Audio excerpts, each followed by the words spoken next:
Hello বন্ধুরা, Sohel blog থেকে সকলকে জানাচ্ছি স্বাগত। যারা এই ভিডিওটি দেখছেন ভালো লাগলে অবশ্যই একটি লাইক, শেয়ার ও কমেন্ট করতে ভুলবেন না। আজকে আমরা চলে আসলাম মাওয়া ঘাটে তরতাজা ইলিশ ভাজি খাওয়ার জন্য। আপনারা দেখতে পাচ্ছেন একটি ইলিশ আমরা কড়াই করেছি, সাথে কড়াই করেছি সরিষার তেল। আমরা এসেছি নিরালা হোটেল অ্যান্ড রেস্টুরেন্ট, এটা মাওয়া ঘাটে যাইতে বাম হাতে পড়বে। অসংখ্য মানুষ এসেছে এই তরতাজা ইলিশ ভাজি খেতে।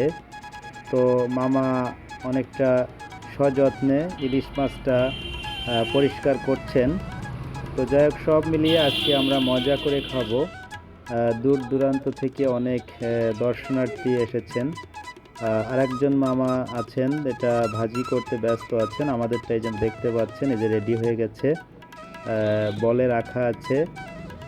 তো জানি না কেমন স্বাদ হবে, তবে যে সকল কার্যক্রম চলছে তাতে এই প্রাণটা ভরে যাচ্ছে, ভালো লাগছে আমাদের। তো যখন ভাজি শেষ করা হবে তখন আমরা সাথে রাইস নিব। আর যাই হোক, এই যে ভাজি, আমাদের মাছ ভাজিটা প্রায় শেষের দিকে, আমরা একটু পরেই খেয়ে নিব। ততক্ষণে আমাদের জিহ্বায় কিন্তু জল এসে গেছে। ভাজি প্রায় শেষ, এখন আমাদের খাওয়ার পালা, আমরা খাবো। তো যাই হোক, এই মাছ ভাজা এই পর্বটা যাদের কাছে ভালো লেগেছে কমেন্ট করে জানাবেন।